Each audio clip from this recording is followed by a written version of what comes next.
achievements and successes, we are sure that elders who had fought for India's independence will, with joy, bless us in our endeavours going forward as well. Our focus on wide-ranging reforms and sound policies implemented through Sabka Prayas, resulting in Jan Bhagidari and targeted support to those in need, helped us perform well in trying times. India's rising global profile is because of the several accomplishments: unique world-class digital public infrastructure, example Aadhaar, CoWIN and UPI, COVID vaccination drive in unparalleled scale and speed, proactive role in frontier areas such as achieving the climate-related goals, Mission Life and National Hydrogen Mission. During the COVID-19 pandemic, we ensured that no one goes to bed hungry with a scheme to supply free food grains to over 80 crore persons for 28 months. Continuing our commitment to ensure food and nutritional security, we are implementing from 1st January 2023 a scheme to supply free food grain to all Antyodaya and priority households for the next 1 year. Under PM Garib Kalyan Anna Yojana, the entire expenditure of about 2 lakh crore will be borne by the central government.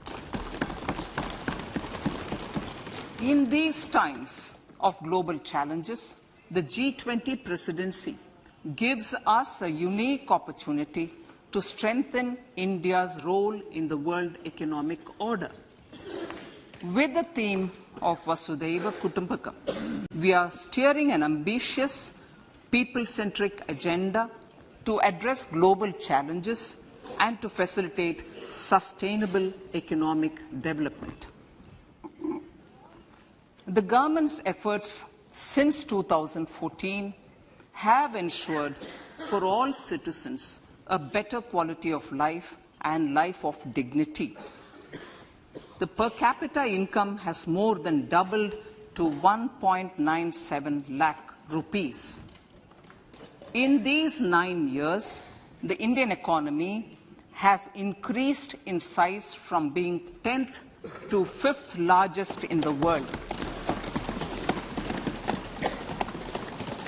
We have significantly improved our position as well as a well-governed and innovative country with a conducive environment for business as reflected in several global indices. We have made a significant progress in many sustainable development goals. The economy has become a lot more formalized as reflected in the EPFO membership, more than doubling to 27 crore and rupees 7,400 crore digital payments of 126 lakh crore rupees through UPI in 2022. The efficient implementation of many schemes with universalization of targeted benefits has resulted in inclusive development. Some of the schemes are 11.7 crore household toilets under Swachh Bharat mission, which is achieved, 9.6 crore LPG connections under Ujjwala,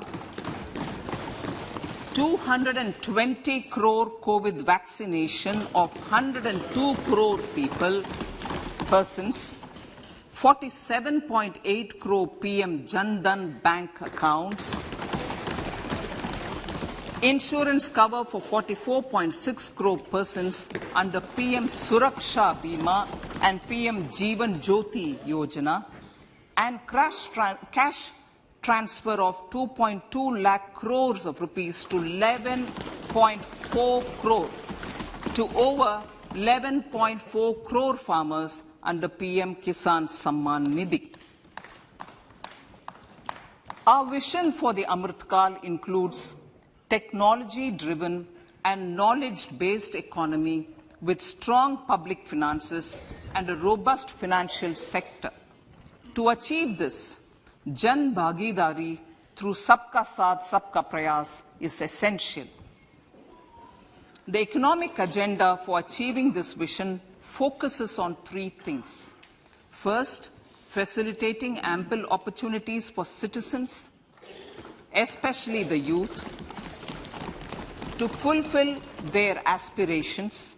Second, providing strong impetus to growth and job creation. And third, strengthening macroeconomic stability. To service these focus areas in our journey to India at 100, we believe that the following four opportunities can be transformative during Amritkal.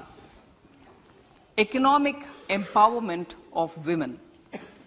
Deen Dayal Antyodaya Yojana National Rural Livelihood Mission has achieved remarkable success by mobilizing rural women into 81 lakh self-help groups.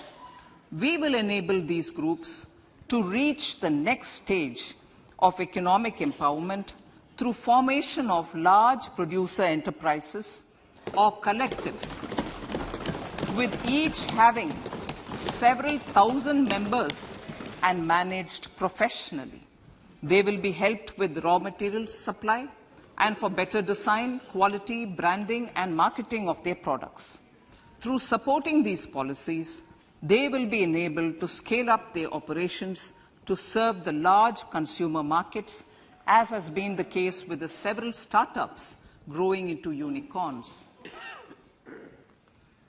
PM Vishwakarma Kaushal Samman, PM Vikas. For centuries, traditional artisans and craftspeople who work with their hands using tools have brought renown for India. They are generally referred to as Vishwakarma. The art and the handicraft created by them represents the true spirit of Atmanirbhar Bharat. For the first time, a package of assistance for them has been conceptualized. The new scheme will enable them to improve the quality, scale, and reach of their products, integrating them with the MSME value chain. The components of this scheme will include not only financial support, but also access to advanced skill training, knowledge of modern digital techniques, and efficient green technologies, brand promotion, linkage with local and global markets, digital payments, and social security. This will greatly benefit the scheduled castes, scheduled tribes, OBCs, women, and people belonging to the weaker sections.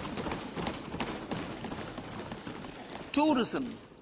The country offers immense attraction for domestic as well as foreign tourists.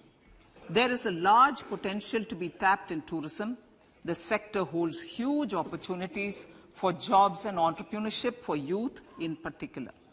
Promotion of tourism will be taken up on mission mode with active participation of states, convergence of government programs, and public-private partnerships. Green growth. We are implementing many programs for green fuel, green energy, green farming, green mobility, green buildings, and green equipment, and policies for efficient use of energy across various economic sectors. These green growth efforts help in reducing carbon intensity of the economy and provides for large-scale green job opportunities.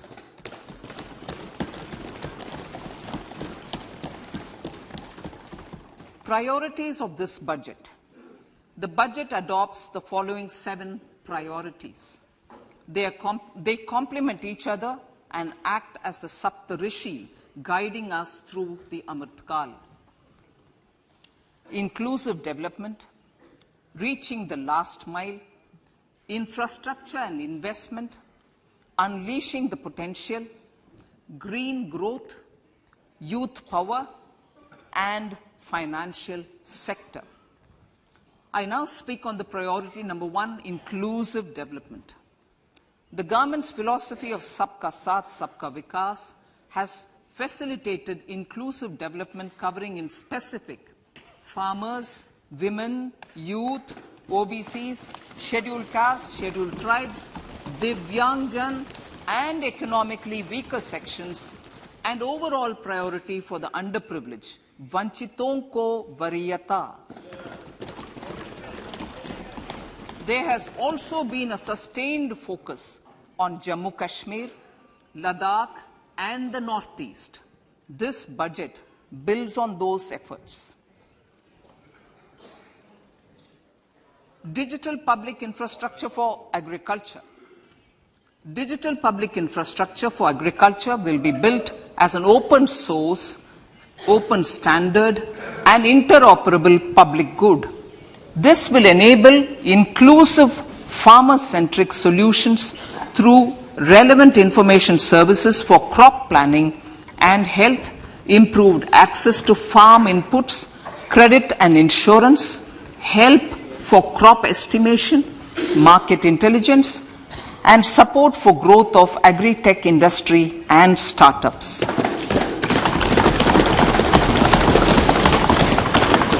An agriculture accelerator fund. An agriculture accelerator fund will be set up to encourage agri-startups by young entrepreneurs in rural areas. The fund will aim at bringing innovative and affordable solutions for challenges faced by farmers. It will also bring in modern technologies to transform agricultural practices, increase productivity and profitability. To enhance the productivity of extra long staple cotton, we will adopt a cluster-based and value chain approach through public-private partnerships. This will mean collaboration between farmers, state, and industry for input supplies, extension services, and market linkages. We will launch an Atmanirbhar Clean Plant program to boost availability of disease-free, quality planting material for high-value horticultural crops at an outlay of 2,200 crores. Global hub for millets, which are Sri Anna. India is the forefront. India is at the forefront of popularizing millets, whose consumption furthers nutrition, food security, and welfare of farmers, said the Honorable Prime Minister. We are the largest producer and second largest exporter of Sri Anna in the world. We grow several types of Sri Anna, such as Sri Anna Jowar, Sri Anna Ragi, Sri Anna Bajra, Sri Anna Kutu, Ramdana, Kangni, Kutki, Kodo, China, and Sama. These have a number of health benefits and have been an integral part of our food for centuries. I acknowledge with pride the huge service done by small farmers in contributing to the health of fellow citizens by growing these Sri Anna.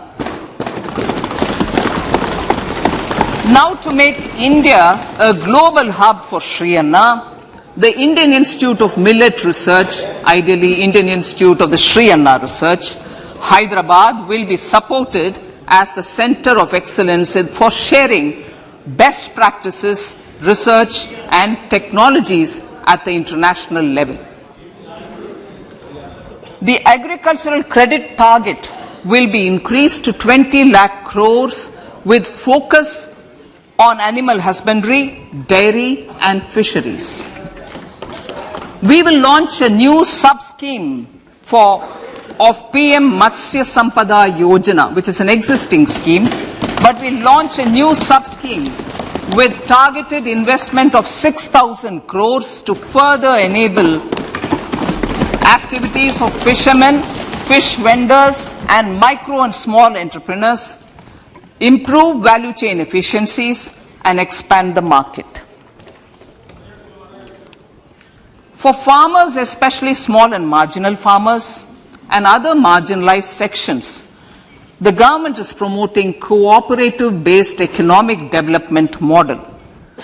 A new Ministry of Cooperation was formed with a mandate to realize the vision of Sahakar Se Samriddhi. To realize this vision, the government has already initiated computerization of 63,000 primary agricultural credit societies with an investment of 2,516 crores. In consultation with all the stakeholders and the states, model bylaws for PACS were formulated, enabling them to become multi-purpose PACS. A national cooperative database is being prepared for countrywide mapping of cooperative societies. With this backdrop, we will implement a plan to set up massive decentralized storage capacity.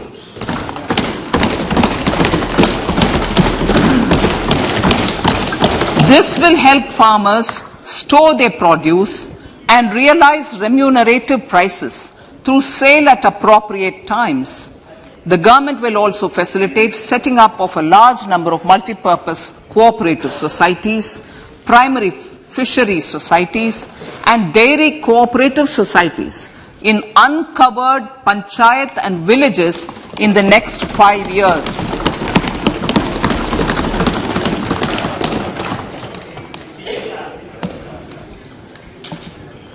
Health, education, and skilling. 157 new nursing colleges will be established in co-location with the existing 157 medical colleges established since 2014. A mission to eliminate sickle cell anemia by 2047 will be launched. It will entail awareness creation, universal screening of 7 crore people in the age group of 0 to 40 years in affected tribal areas, and counseling through collaborative efforts of central ministries and state governments. Facilities in select ICMR labs, Indian Council for Medical Research labs, will be made available for research by public and private medical college faculty and private sector R&D teams for encouraging collaborative research and innovation. A new program to promote research and innovation in pharmaceuticals will be taken up through centers of excellence. We shall also encourage industry to invest in research and development in specific priority areas.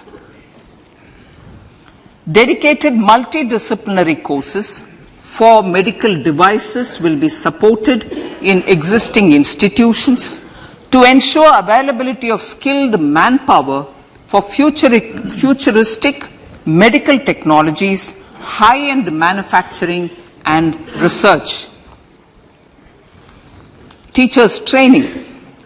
Teachers' training will be re-envisioned through innovative pedagogy, curriculum transaction, continuous professional development, dipstick surveys, and ICT implementation.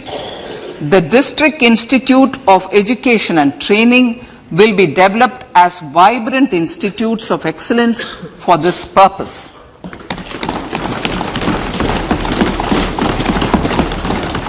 National Digital Library for Children and Adolescents.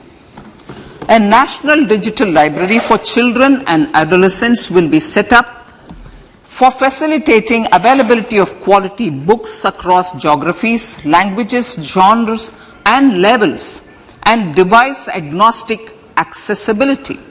States will be encouraged to set up physical libraries for them at panchayat and ward levels and provide infrastructure for accessing the national digital library resources. Additionally, to build a culture of reading and to make up for pandemic time learning loss, the National Book Trust, the Children's Book Trust, and other sources will be encouraged to provide and replenish non-curricular titles in regional languages and in English to these physical libraries. Collaboration with NGOs that work in literacy will also be a part of this initiative to inculcate financial literacy. Financial sector regulators and organizations will be encouraged to provide age-appropriate reading material to these libraries.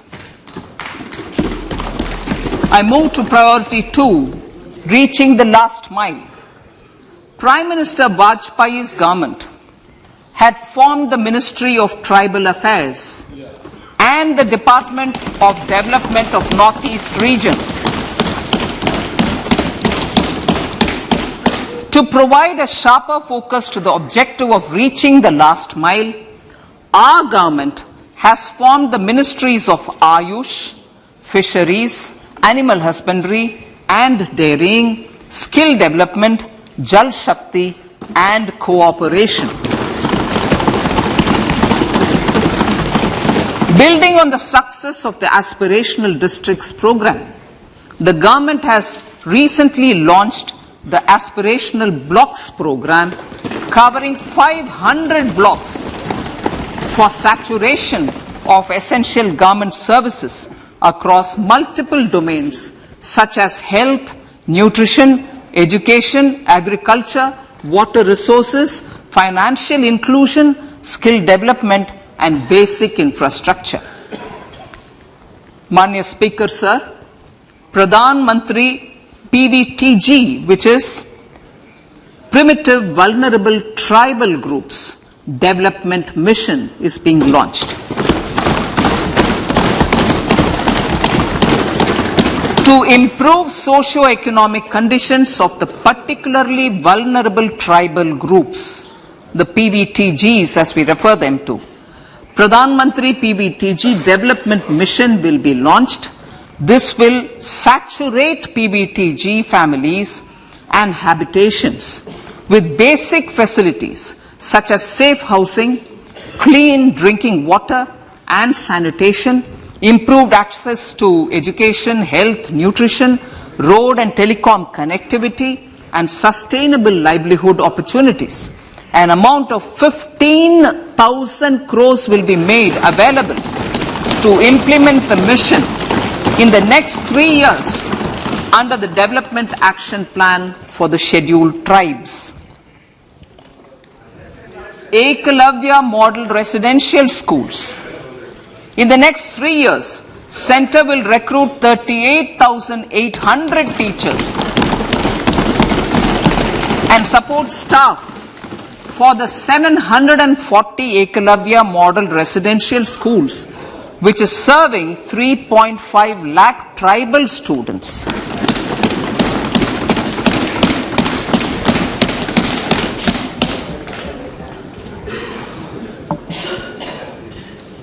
In the drought-prone central regions of Karnataka, central assistance of 5,300 crore will be given to Upper Bhadra project to provide sustainable micro irrigation and filling up of surface tanks for drinking water. PM Awas Yojana. The outlay for PM Awas Yojana is being enhanced by 66% to over 79,000 crores. Bharat Shared Repository of Inscriptions will be set up in a digital epigraphy museum with digitization of 1 lakh ancient inscriptions in the first stage. Support for poor prisoners. For poor persons who are in prisons and unable to afford the penalty or the bail amount, required financial support will be provided. Priority number 3, infrastructure and investment. Investments in infrastructure and productive capacity have a large multiplier impact on growth and employment. After the subdued period of the pandemic, private investments are growing again. The budget takes the lead once again to ramp up the virtuous cycle of investment and job creation. Honorable Speaker, sir, the capital investment outlay is being increased steeply for the 3rd year in a row by 33% to 10 lakh crores, which would be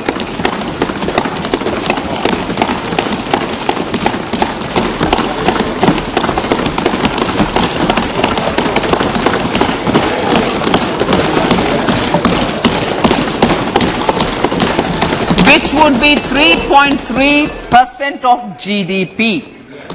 This will almost be 3 times the outlay made in 2019-20.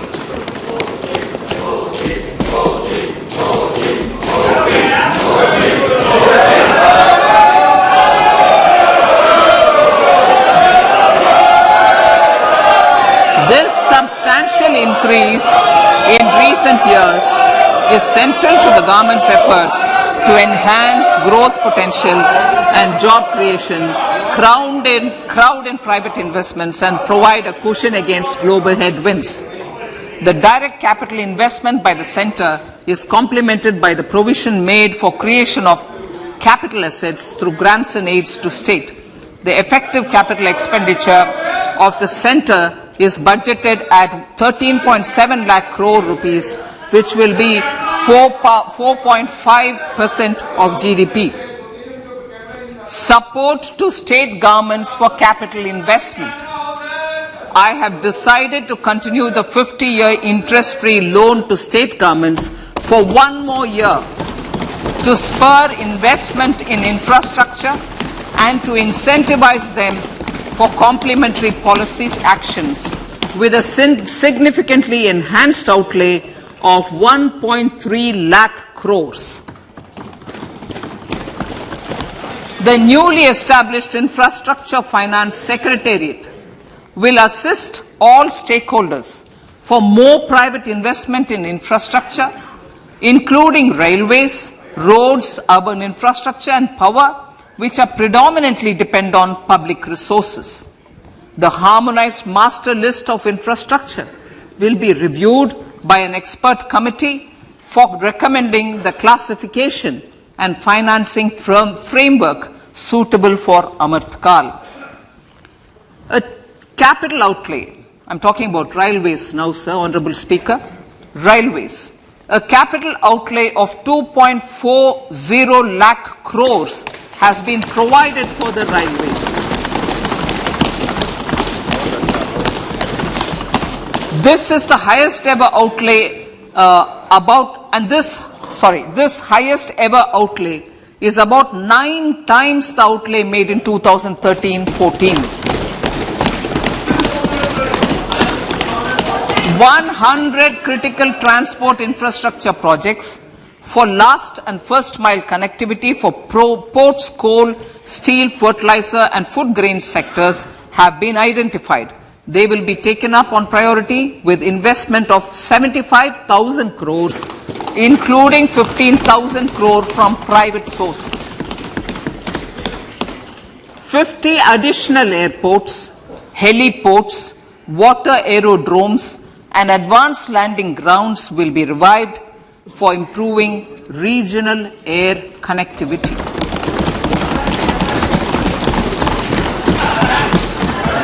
Sustainable cities for tomorrow.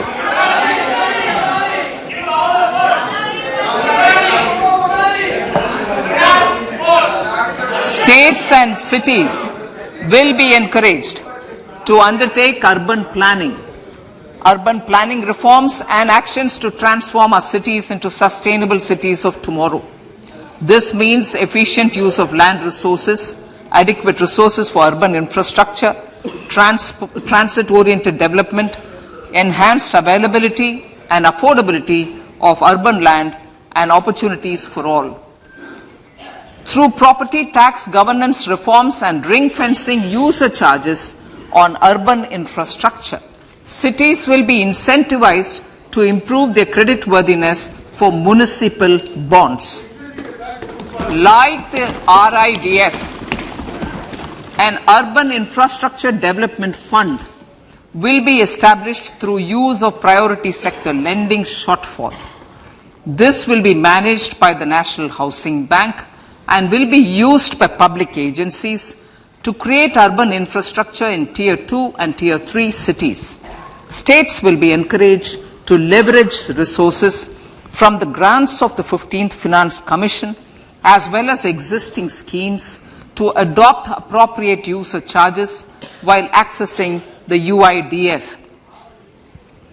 We expect to make available 10,000 crore rupees per annum for this purpose.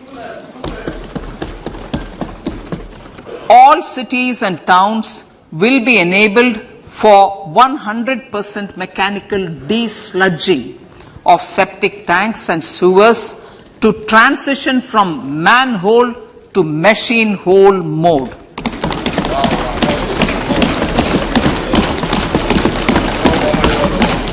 Enhanced focus will be provided for scientific management of dry and wet waste.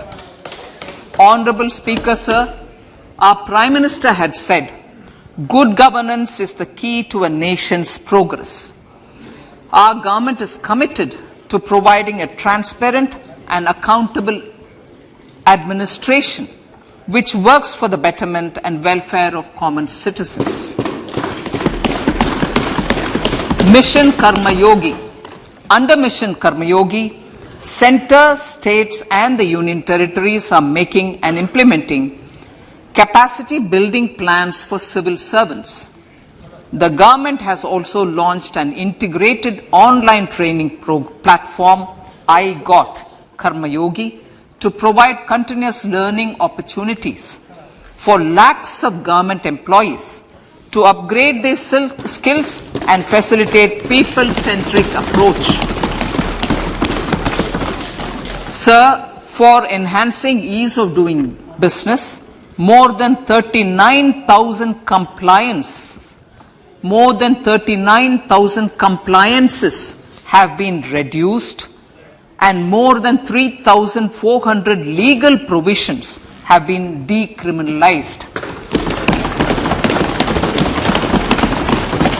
For furthering the trust-based governance, we have introduced the Jan Vishwas Bill to amend 42 central acts.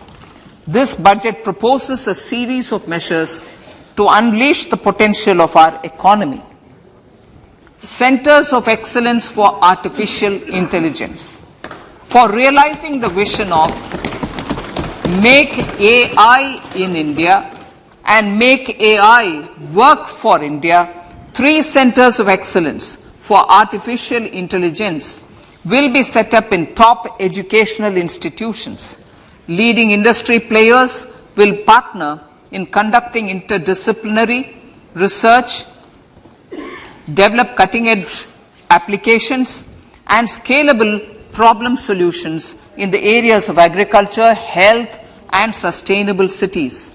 This will galvanize an effective AI ecosystem and nurture quality human resources in the field. National Data Governance Policy. To unleash innovation and research by startups and academia, a national data governance policy will be brought out This will enable access to anonymized data. The KYC process will be simplified, adopting a risk-based instead of one-size-fits-all approach. The financial sector regulators will also be encouraged to have a KYC system fully amenable to meet the needs of digital India. One-stop solution for identity and address updating. A one-stop solution for reconciliation and updating of identity and address of individuals maintained by various government agencies, regulators and regulated entities will be established using DigiLocker service and Aadhaar as foundational identity. Speaker, sir, common business identifier. For the business establishments required to have a permanent account number, the PAN will be used as the common identifier for all digital systems of specified government agencies. This will bring ease of doing business and it will be facilitated through a legal mandate. For obviating the need for separate submission of same information to different government agencies, a system of unified filing process will be set up. Such filing of information or return in simplified forms on a common portal will be shared with other agencies as per the filer's choice. Vivad se Vishwas 1. Relief for MSMEs. In cases of failure by MSMEs to execute contracts during the COVID period, 95% of the forfeited amount relating to the bid or performance security will be returned to them by government and government undertakings. This will provide relief to the MSMEs. Vivad se Vishwas 2. Settling contractual disputes. To settle contractual disputes of government and government undertakings, wherein arbitral award is under challenge in a court, a voluntary settlement scheme with standardized terms will be introduced. This will be done by offering graded settlement terms depending on pendency level of the dispute. The state support mission of Niti Aayog will be continued for 3 years for our collective efforts towards national priorities. Result-based financing. To better allocate scarce resources for competing development needs, the financing of select schemes will be changed on a pilot basis from input-based to result-based. E-courts. For efficient administration of justice, Phase 3 of e-courts projects Phase 3 of the e-courts project will be launched with an outlay of 7,000 crores. Fintech services in India have been facilitated by our digital public infrastructure, including Aadhaar, PM Jan Dhan Yojana, Video, KYC, India Stack and UPI. To enable more fintech innovative services, the scope of documents available in DigiLocker for individuals will be expanded. An entity DigiLocker will be set up for the use by MSMEs, large businesses and also charitable trusts. This will be towards storing and sharing documents online securely whenever needed with various authorities, regulators, banks and other business entities. 5G services. 100 labs for developing applications using 5G services will be set up in engineering institutions.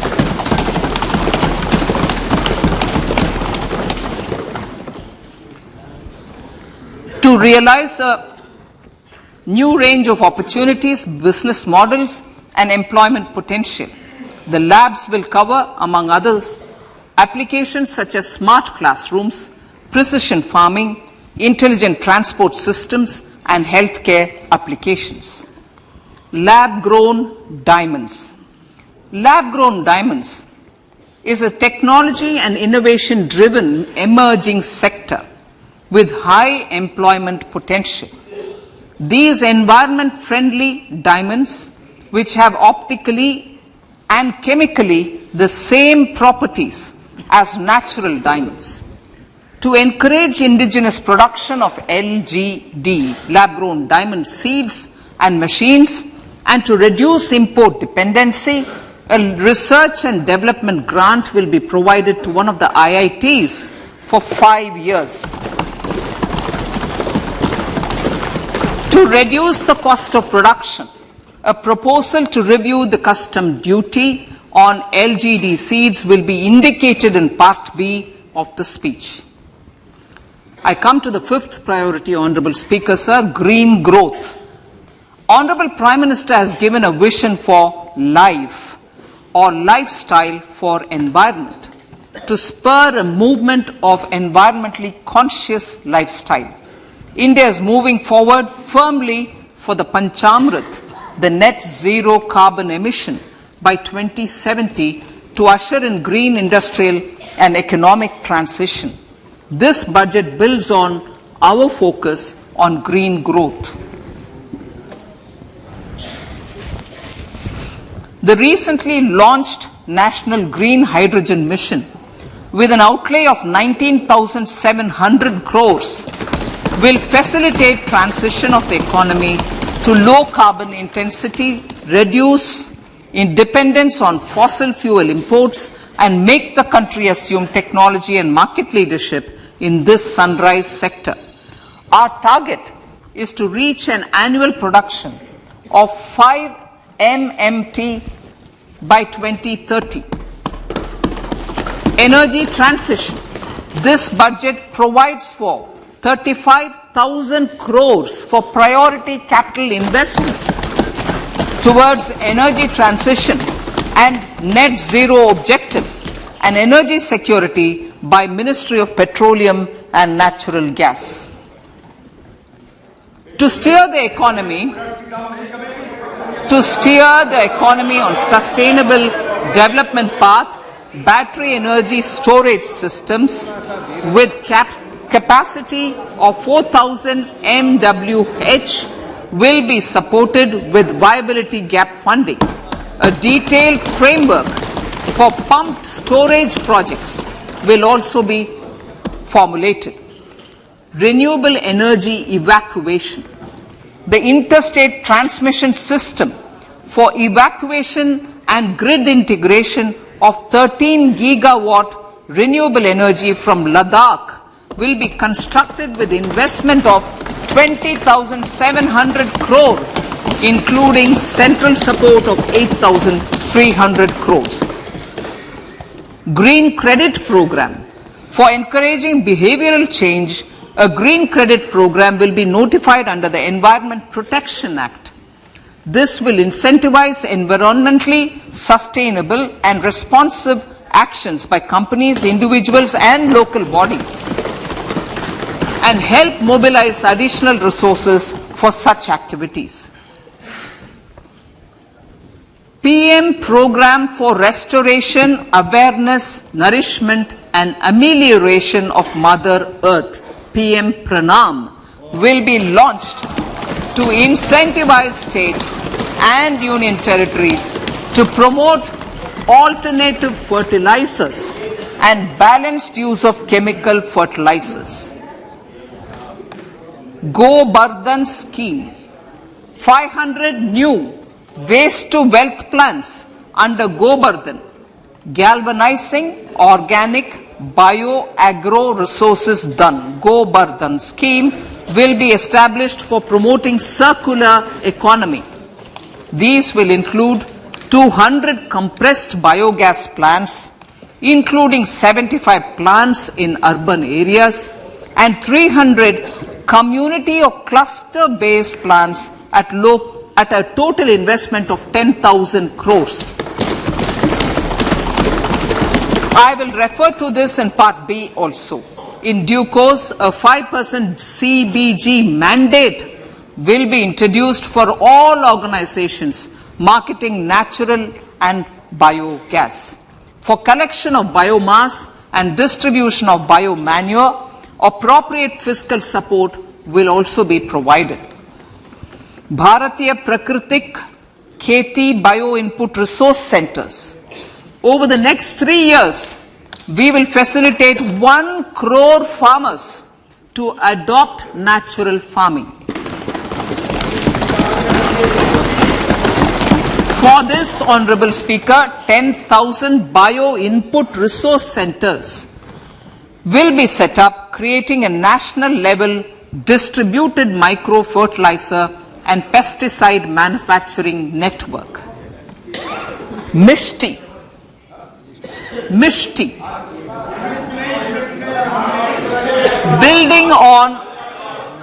Building on India's success in afforestation, mangrove initiative for shoreline habitats and tangible incomes, Mishti, will be taken up for mangrove plantation along the coastline and on salt pan lands wherever feasible through convergence between Manrega, Campa, Fund and other sources.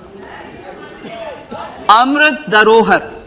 Wetlands are vital ecosystems which sustain biological diversity. In his latest Mann Ki Baat, the Prime Minister said, now, I quote, now the total number of Ramsar sites in our country has increased to 75, whereas before 2014, there were only 26, unquote. Local communities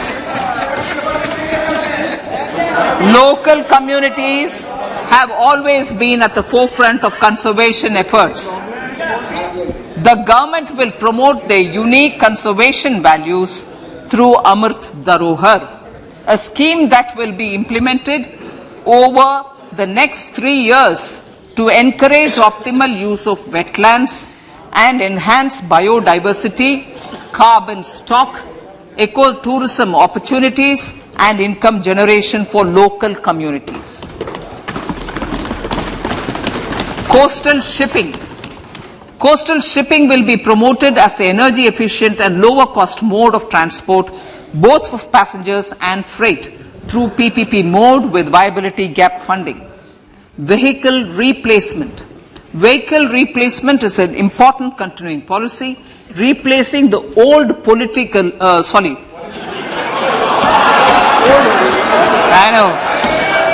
replacing, absolutely, thank you. Replacing old polluting vehicles. May be applicable, right? Replacing old polluting vehicles is an important part of greening our economy.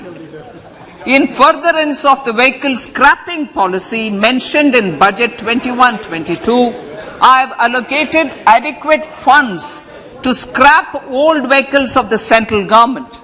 States will also be supported in replacing old vehicles and old state ambulances. Honorable Speaker, sir, I move to priority 6, youth power. To empower our youth and help the Amrit PD realize their dreams, we have formulated the National Education Policy, which is very wide in its scope, but one of the things is also to focus on skilling, adopted economic policies that facilitate job creation at scale and have supported business opportunities. Pradhan Mantri Kaushal Vikas Yojana. Pradhan Mantri Kaushal Vikas Yojana 4.0 will be launched to skill lakhs of youth within the next 3 years. On-job training, industry partnership and alignment of courses with needs of industry will be emphasized. The scheme will also cover new age courses for Industry 4.0 like coding, AI, robotics, mechatronics, IoT, 3D printing, drones, and other soft skills. To skill youth for international opportunities, 30 Skill India international centers will be set up across different states. The digital ecosystem for skilling will be further expanded with the launch of a unified Skill India digital platform for enabling demand-based formal skilling, linking with employers including MSMEs, and facilitating access to entrepreneurship schemes. To provide stipend support to 47 lakh youths in 3 years, direct benefit transfer under a pan-India national apprenticeship promotion scheme will be rolled out. Tourism. Honorable Speaker, sir, with an integrated and innovative approach, at least 50 destinations will be selected through challenge mode. In addition to aspects such as physical connectivity, virtual connectivity, tourist guides, high standards for food streets, and tourist security, all the relevant aspects would be made available on an app to enhance tourist experience. Every destination would be developed as a complete package. The focus of development of tourism would be on domestic as well as foreign tourists.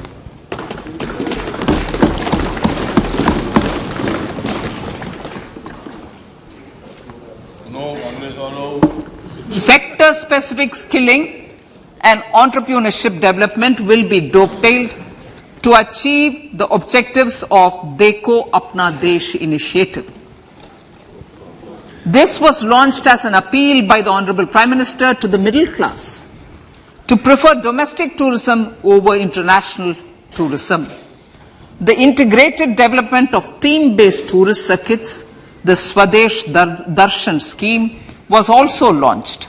Under the Vibrant Villages program, tourism infrastructure and amenities will be facilitated in border villages. Unity Mall. States will be encouraged to set up a Unity Mall in their state capital or most prominent tourism center or the financial capital for promotion and sale of their one district, one product and GI products and other handicraft products, and for providing space for such products of all other states as well. Sir, priority number 7, financial sector. Our reforms in the financial sector and innovative use of technology have led to financial inclusion at scale, better and faster service delivery, ease of access to credit, and participation in financial markets. This budget proposes to further these measures. Credit guarantee for MSMEs. Last year, I proposed revamping of the credit guarantee scheme for the MSMEs. I am happy to announce that the revamped scheme will take effect from 1st April 2023 through infusion of 9,000 crores in the corpus.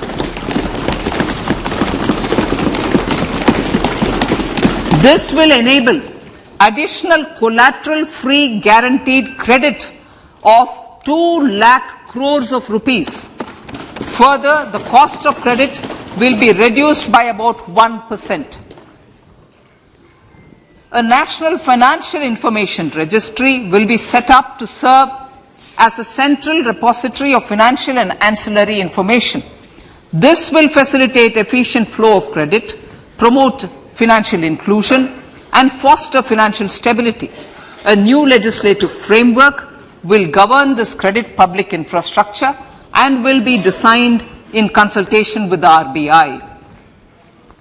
To meet the needs of Amrit Kal and to facilitate optimum regulation in the financial sector, public consultation as necessary and feasible, will be brought to the process of regulation making and issuing subsidiary directions.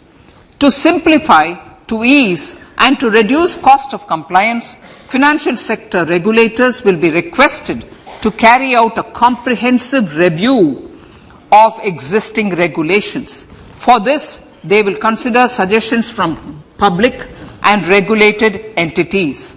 Time limits to decide the application under various regulations will also be laid down. Honorable Speaker, sir, to enhance business activities in GIFT IFSC, the following measures will be taken. Delegating powers under the SEZ Act to the IFSCA to avoid dual regulation. Setting up a single window IT system for registration and approval of IFSCA, SEZ authorities, GSTN, RBI, SEBI, and IRDAI. Permitting acquisition financing by IFSC banking units of foreign banks. Establishing a subsidiary of Exim Bank for trade refinancing. Amending IFSCA Act for statutory provisions for arbitration, ancillary services, and avoiding dual regulation under the SEZ Act, and recognizing offshore derivative instruments as valid contracts.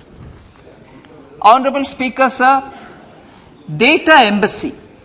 For countries looking for digital continuity solutions, we will facilitate setting up of their data embassies in GIFT IFSC.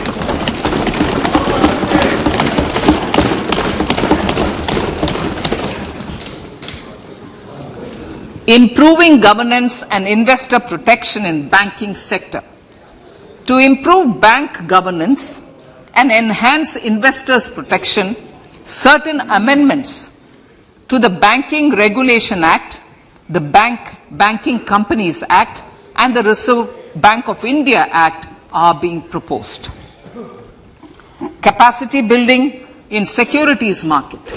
Honorable Speaker, sir, to build capacity of functionaries and professionals in the securities market, SEBI will be empowered to develop, regulate, maintain, and enforce norms and standards for education in the National Institute of Securities Markets and to recognize award of degrees, diplomas, and certificates.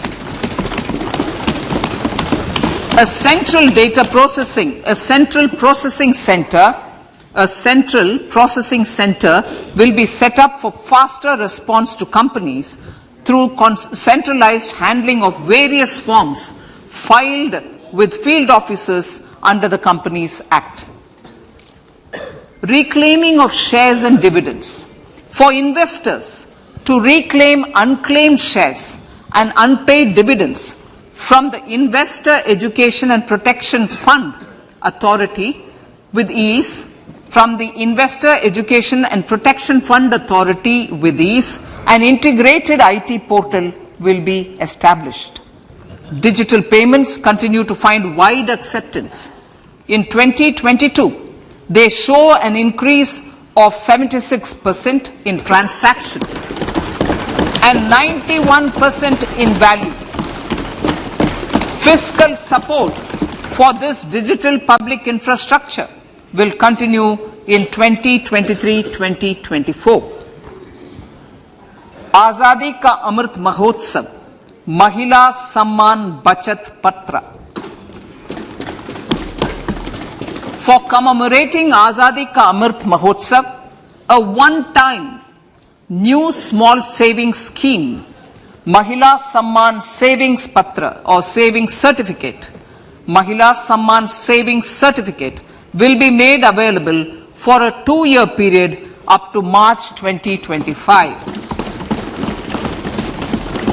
This will offer deposit facility up to 2 lakh in the name of a woman or girls for a tenure of 2 years at fixed interest rate of 7.5% with partial withdrawal option.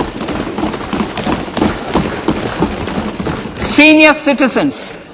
The maximum deposit limit for senior citizens savings scheme will be enhanced from 15 lakh to 30 lakhs of rupees.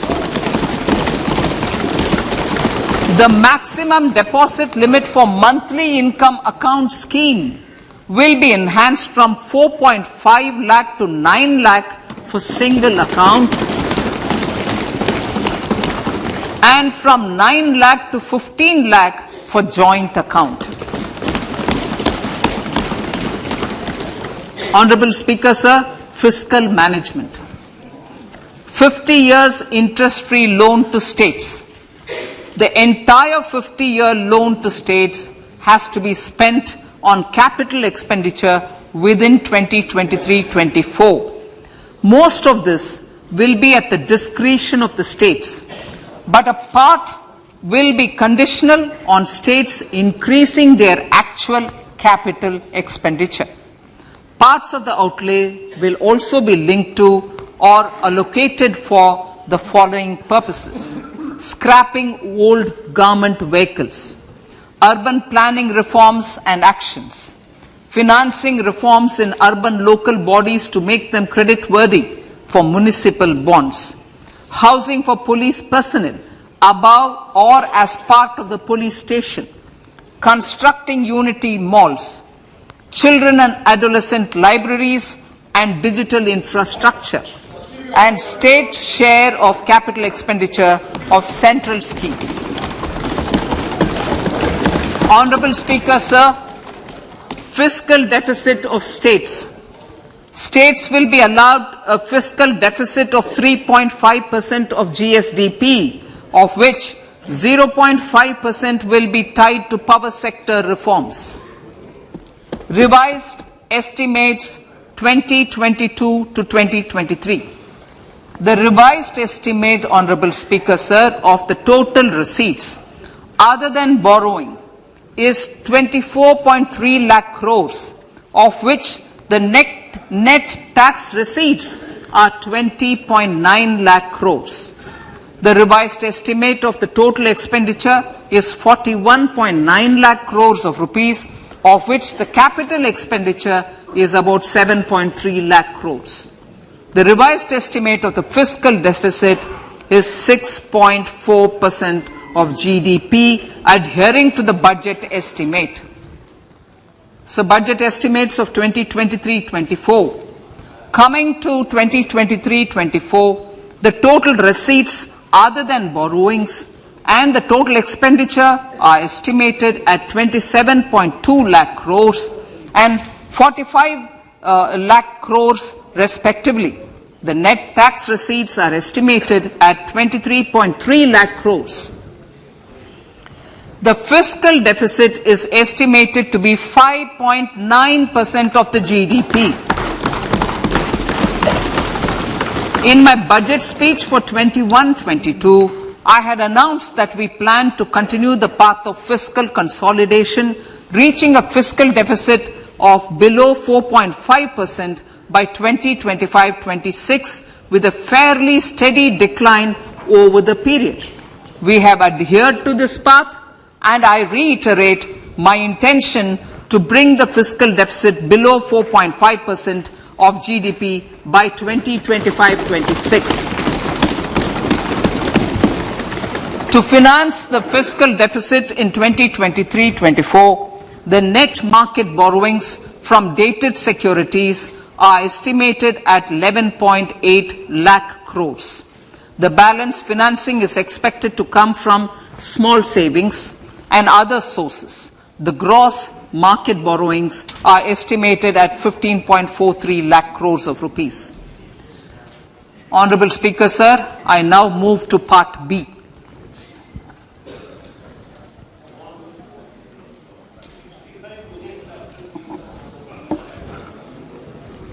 Indirect taxes. My indirect tax proposals will aim to promote exports, boost domestic manufacturing, enhance domestic value addition, encourage green energy and mobility. A simplified tax structure with fewer tax rates helps in reducing compliance burden and improving tax administration. I propose to reduce the number of basic customs duty rates on goods other than textiles and agriculture from 21 to 13. As a result, there are minor changes in the basic custom duties, cesses and surcharges on some items including toys, bicycle, automobiles and naphtha. Green mobility. To avoid cascading of taxes on blended compressed natural gas, I propose to exempt excise duty on GST paid compressed biogas contained in it. To further provide impetus to green mobility, customs duty exemptions is being extended to import of capital goods and machinery required for manufacture of lithium-ion cells for batteries used in electrical vehicles as well. Electronics. As a result of various initiatives of the government, including phased manufacturing program, mobile phone production in India has increased from 5.8 crore units valued at about 18,900 crore in 2014-15 to 31 crore units valued at 2,75,000 crore in the last financial year. To further deepen domestic value addition in manufacturing of mobile phones, I propose to provide relief to customs duty. I propose to provide relief in customs duty on import of certain parts and inputs like camera lens and continue the concessional duty on lithium-ion cells for batteries for another year. Similarly, to promote value addition in manufacture of televisions, I propose to reduce the basic customs duty on parts of open cells of TV panels to 2.5%. Electrical. To rectify inversion of duty structure and encourage manufacturing of electric kitchen chimneys, the basic custom duty on electric kitchen chimney is being increased from 7.5% to 15%, and that on heat coils for these is proposed to be reduced from 20% to 15%. Chemicals and petrochemicals. Denatured ethyl alcohol is used in chemical industry. I propose to exempt basic customs duty on it. This will also support the ethanol blending program and facilitate an endeavor for energy transition. Basic customs duty is also being reduced on acid-grade fluorospar from 5% to 2.5% to make the domestic fluorochemicals industry competitive. Further, the basic customs duty on crude glycerin for use in manufacture of epichlorohydrin is proposed to be reduced from 7.5% to 2.5%.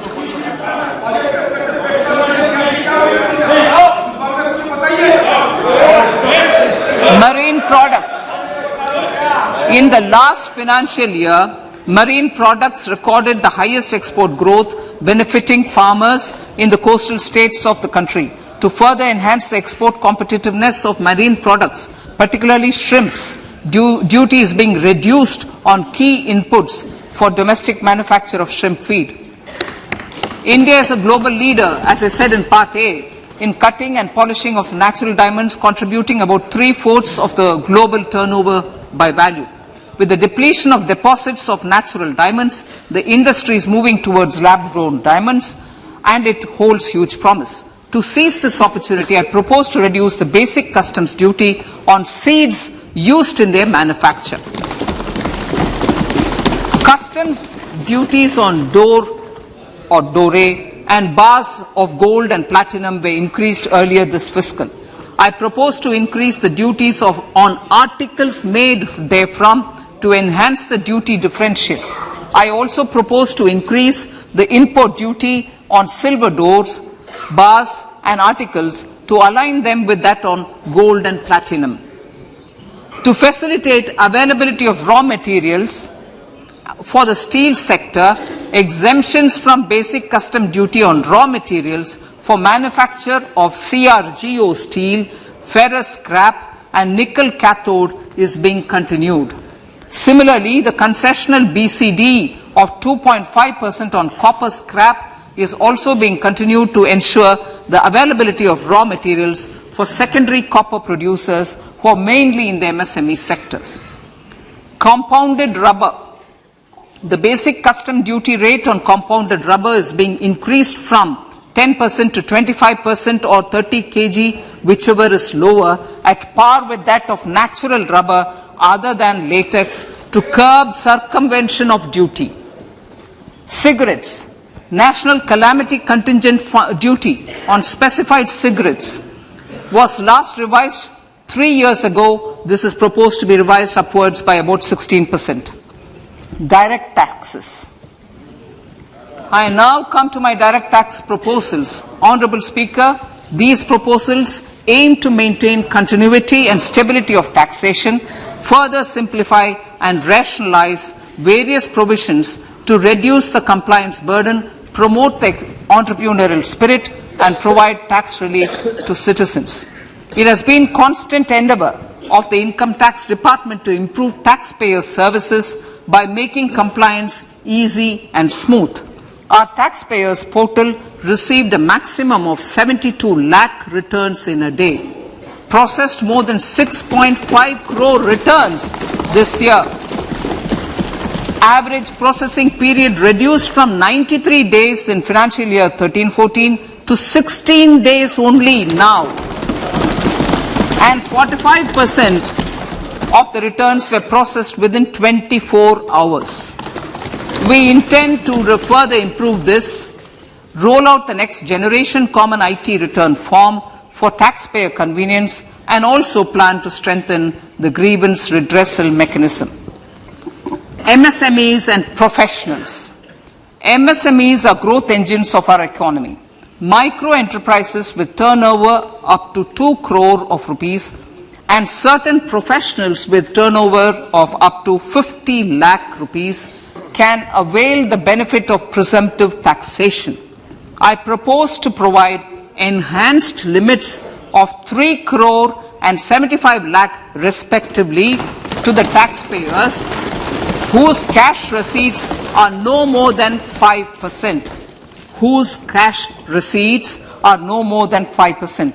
Moreover, to support MSMEs in timely receipt of payments, I propose to allow deduction for expenditure incurred on payments made to them only when payment is actually made. Cooperation. Cooperation is a value to be cherished. In realizing our Prime Minister's goal for Sehkar Se Samriddhi and his resolve to connect the spirit of cooperation with the spirit of Amrit Kal, in addition to the measures proposed in Part A, I have a slew of proposals for the cooperation sector. First, new cooperatives that commence manufacturing activities till 2024 31st March shall get the benefit of a lower tax rate of 15%, as is presently available to new manufacturing companies. Secondly, I propose to provide an opportunity to sugar cooperatives to claim payments made to sugarcane farmers for the period prior to the assessment year 2016-17 as expenditure. This is expected to provide them a relief of almost 10,000 crores. Thirdly, I am providing a higher limit of 2 lakh per member for cash deposits to loans in cash by primary agricultural cooperative societies and primary cooperative agriculture and rural development banks. I repeat that. Thirdly, I am providing a higher limit of 2 lakh per member for cash deposits to and loans in cash by primary agricultural cooperative societies and primary cooperative agricultural and rural development banks. Similarly, a higher limit of 3 crore for TDS on cash withdrawal is being provided to cooperative societies. Startups.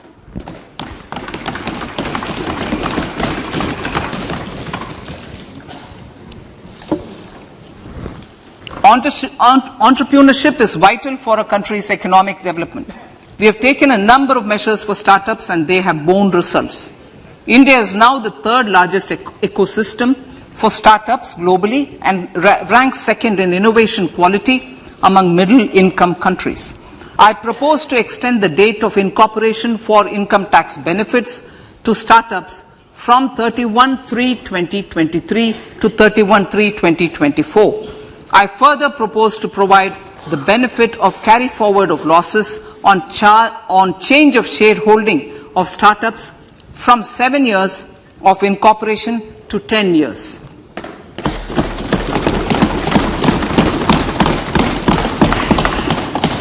To reduce the pendency of appeals at commissioner level, I propose to deploy about 100 joint commissioners for disposal of small appeals. We shall also be more selective in taking up cases for scrutiny of returns already received this year. Better targeting of tax concessions. For better targeting of tax concessions and exemptions, I propose to cap deduction from capital gains on investment in residential house under Section 54 and Section 54F to 10 crores. Another proposal with similar intent is to limit income tax exemption from proceeds of insurance policies with very high value. Rationalization. Honourable Speaker, sir, there are a number of proposals relating to rationalization and simplification.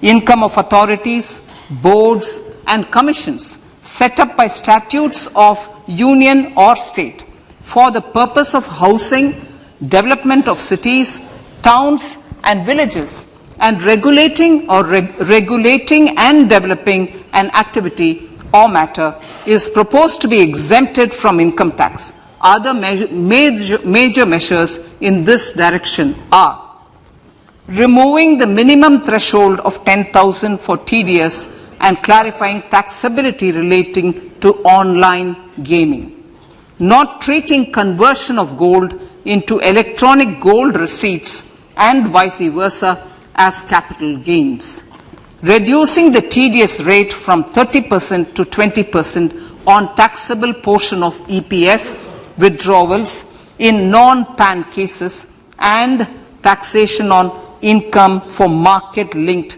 debentures. Other major proposals in the finance bill relate to the following: extension of period of tax benefits to funds relocating to IFSC, GIFT City till 31/3/2025, decriminalization under Section 276A of the Income Tax Act, allowing carry forward of losses on strategic disinvestment, including that of IDBI Bank, and providing EEE status to Agnivir Fund. Personal income tax.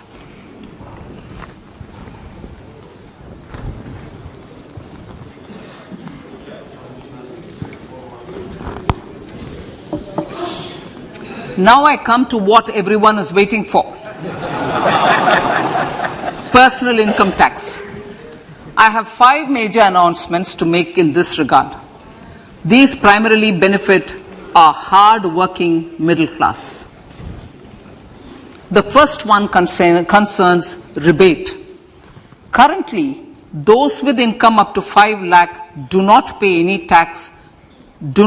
any income tax in both old and new regimes. I propose to increase the rebate limit to 7 lakhs in the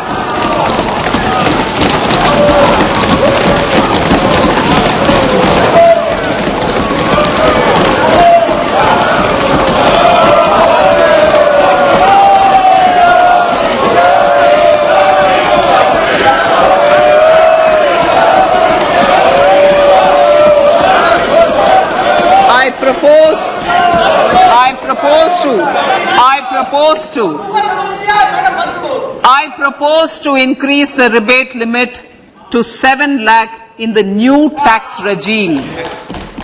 Thus, persons in the new tax regime with income up to 7 lakhs will not have to pay any tax at all. The second proposal relates to middle-class individuals. I had introduced in the year 2020 the new personal income tax regime with 6 income slabs starting from 2.5 lakh. I propose to change the tax structure in this regime by reducing the number of slabs to 5 and increasing the tax exemption limit to 3 lakhs. The new tax rates are 0 to 3 lakh, nil. 3 to 6 lakhs, 5%.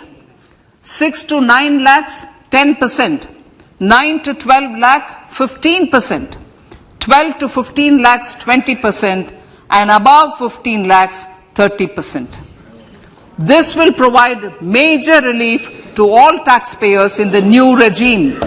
An individual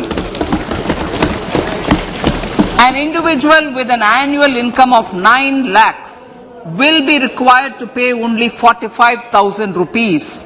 This is only 5% of his or her income.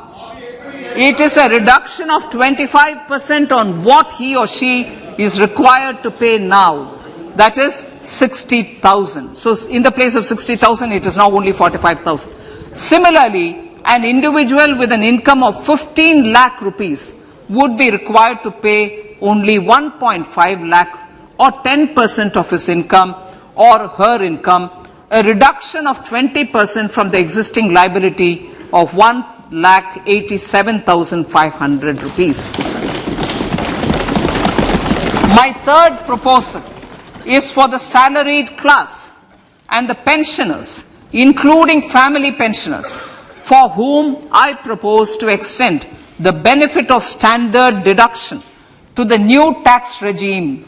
Each salaried person with an income of 15.5 lakh rupees or more will thus stand to benefit by 52,500 rupees. My fourth announcement in personal income tax is regarding the highest tax rate, which in our country is 42.74%. This is among the highest in the world. I propose to reduce the highest surcharge. Rate from 37% to 25% in the new tax regime.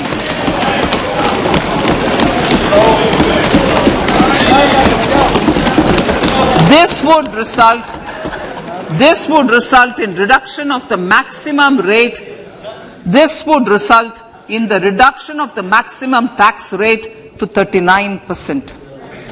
Lastly, the limit of 3 lakh rupees for tax exemption on leave encashment on retirement of non-government salaried employees was last fixed in the year 2002, when the highest basic pay in the government was only 30,000 rupees per month. In line with the increase in the government salaries, I am proposing to increase this limit to 25 lakh rupees.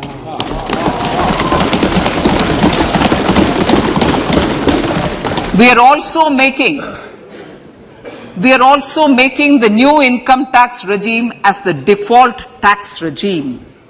However, citizens will continue to have the option to avail the benefit of the old tax regime. Apart from these, I am also making some other changes as given in the annexure. As a result of these proposals, revenue of about 38,000 crore to 37,000 crore in direct taxes and rupees 1,000 crore in indirect taxes will be foregone, while revenue of about 3,000 crore will be additionally mobilized. Thus, the total revenue foregone is about 35,000 crores annually. Honorable Speaker, sir, with these words, I commend the budget to this August House.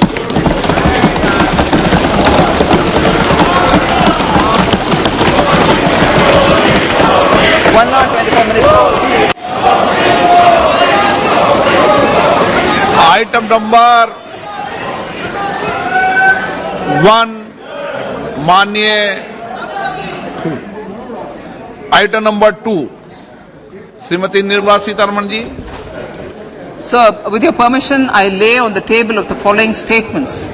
Under Section 3(1) of the Fiscal Responsibility Budget Management Act 2003, 1. Medium-term fiscal policy cum fiscal policy strategy statement and macroeconomic framework statement.